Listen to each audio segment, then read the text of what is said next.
Assalamualaikum dan salam sejahtera. Untuk bahagian pengenalan, saya akan menjelaskan secara ringkas tentang peranan etika dan peradaban dalam pembentukan masyarakat yang sejahtera. Pertama sekali, etika dan peradaban sangat penting kerana ia memacu pembangunan serta membantu mengekalkan keharmonian dalam masyarakat. Pembangunan yang seimbang bukan sahaja melibatkan aspek fizikal dan ekonomi, tetapi juga perlu mengambil kira nilai budaya yang membentuk identiti masyarakat. Namun, setiap pembangunan pasti membawa kesan baik dan buruk. Oleh itu, etika memainkan peranan untuk memastikan jati diri, integriti dan nilai budaya tidak hilang walaupun negara semakin maju. Akhir sekali, dalam negara yang berbilang kaum seperti Malaysia, toleransi amatlah penting untuk memastikan perpaduan dan keharmonian dapat dikekalkan. Tarifan autoriti ditentukan oleh pemerintah secara top-down yang melibatkan peraturan bertulis dan mempunyai protokol formal untuk dipatuhi, terutamanya dalam situasi formal seperti urusan negara dan negara asing. Manakala, tarifan harian pula ialah adat atau amalan yang ditentukan oleh individu, keluarga dan komuniti secara bottom up tanpa peraturan bertulis yang formal dan diamalkan dalam kehidupan seharian dan menjadi panduan tingkah laku dan masyarakat seperti menghormati dan bergotong royong. Akhir sekali, kedua-dua tarif ini menyumbang kepada kesedaran nasional dan tanggungjawab sosial yang akhirnya membawa kepada keadilan dan keharmonian dalam masyarakat. Seterusnya, kami ingin membentangkan tentang peranan etika dan peradaban dalam mendukung tanggungjawab sosial. Berikut terdapat 4 pembahagian tanggungjawab sosial, iaitu yang pertama, tanggungjawab sosial sebagai rakyat atau ahli masyarakat. Terdapat 2 kategori, iaitu terhadap diri sendiri di mana bertanggungjawab dan amanah.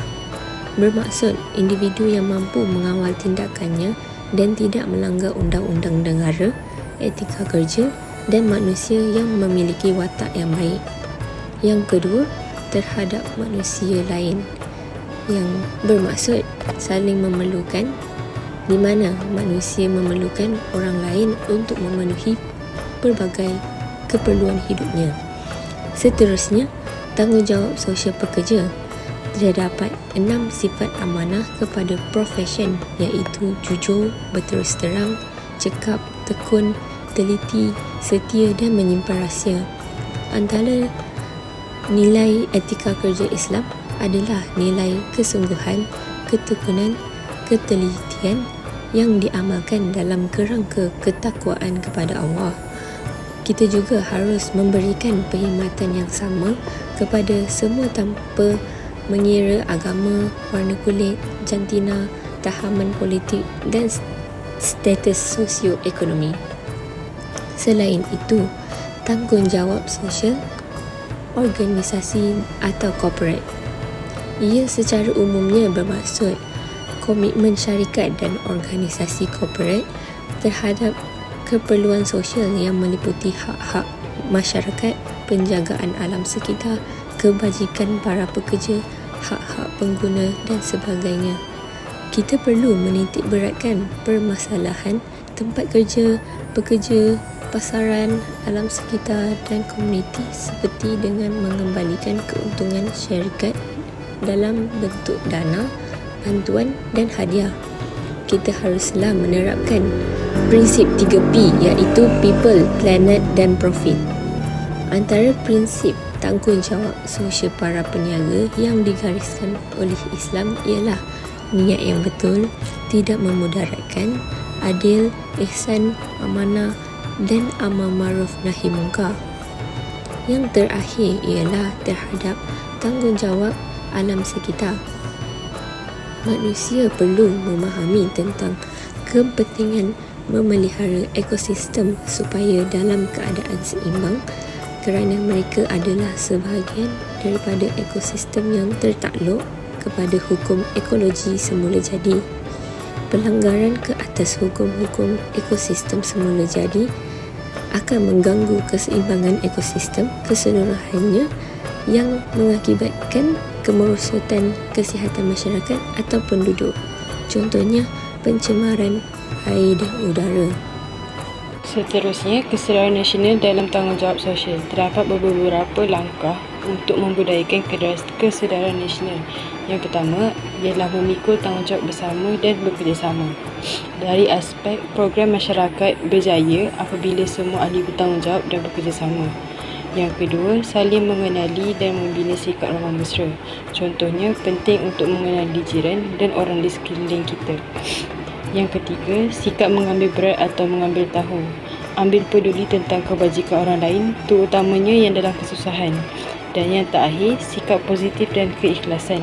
Ahli masyarakat perlu positif dan ikhlas dalam aktiviti kemasyarakatan. Sekarang kami akan bincang tentang tanggungjawab sosial dalam dan luar negara. Tanggungjawab sosial dalam dan luar negara memainkan peranan penting dalam membentuk masyarakat yang lebih baik.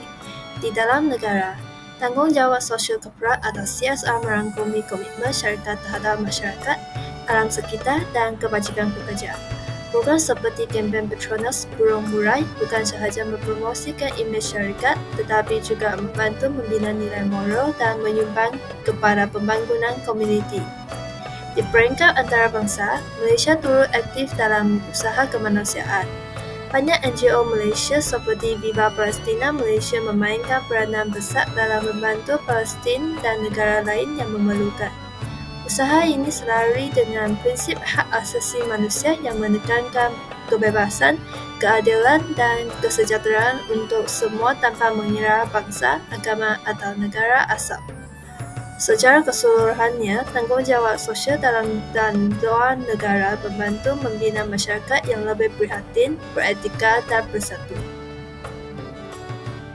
Saudara dan saudari, apakah peranan kesukarelawanan dalam mendukung tanggungjawab sosial di Malaysia? Yang pertama, kesukarelawanan memupuk nilai kemanusiaan dan empati. Aktiviti sukarela meningkatkan rasa prihatin terhadap golongan yang memerlukan sekaligus membentuk masyarakat penyayang yang berasaskan nilai etika dan kemanusiaan. Yang kedua, ia meningkatkan perpaduan dan integrasi nasional. Apabila sukarelawan dari pelbagai kaum bekerjasama dalam program komuniti, ia mengukuhkan toleransi, rasa hormat dan keharmonian sosial dalam masyarakat global. Ketiga, kesukarelawanan mengalakkan pembentukan modal insan berakhlak. Melalui penglibatan ini, sukarelawan memupuk disiplin dan tanggungjawab integriti serta mengembangkan kemahiran insaniah seperti kepimpinan dan komunikasi. Yang keempat ialah menyokong pembangunan sosial dan kelestarian negara. Sukarelawan membantu menangani isu seperti kemiskinan, pendidikan, kebajikan sekaligus menyumbang kepada pembangunan masyarakat secara inklusif dan mampan. Kesimpulannya, kesukarelawanan berperanan besar sebagai pembina masyarakat yang berempati, bersatu, berakhlak dan progresif selaras dengan tanggungjawab sosial negara. Terima kasih. Seterusnya, saya akan membentangkan isu semasa berkaitan dengan tanggungjawab sosial di Malaysia. Yang pertama, banyak syarikat buat aktiviti CSR untuk membantukan komuniti pendidikan dan alam sekitar. Yang kedua, semasa bencana seperti banjir, NGO, sukarelawan dan syarikat bekerjasama untuk memberikan bantuan. Yang ketiga, kempen CSR banyak dibuat melalui sosial media, tetapi kita juga perlu berhati-hati dengan penipuan. Akhir sekali, isu alam sekitar makin diberi perhatian seperti usaha mengurangkan pencemaran dan menjaga kelestarian. Kesimpulannya, semua pihak perlu bekerjasama untuk menjagakan tanggungjawab sosial di Malaysia. Berdasarkan apa yang telah dibentangkan sebentar tadi, kita dapat menyimpulkan bahawa yang pertama sekali, etika dan peradaban menjadi asas penting dalam membentuk masyarakat yang beradab. Dengan mengamalkan nilai-nilai ini, pembangunan negara dapat berlaku secara lebih seimbang. Kedua, kefahaman tentang adat, norma dan peraturan membantu mengukuhkan perpaduan. Hal ini sangat penting dalam masyarakat majmuk supaya keharmonian dapat dikekalkan. Ketiga, tanggungjawab sosial perlu diamalkan oleh setiap individu. Nilai seperti hormat, komunikasi yang baik, kesedaran diri dan empati membentuk individu yang berjati diri dan bertanggungjawab.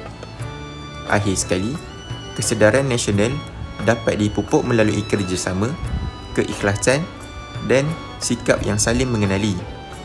Apabila semua lapisan masyarakat mengamalkan nilai ini, perpaduan dan kesejahteraan negara akan semakin kukuh. Sekian, terima kasih.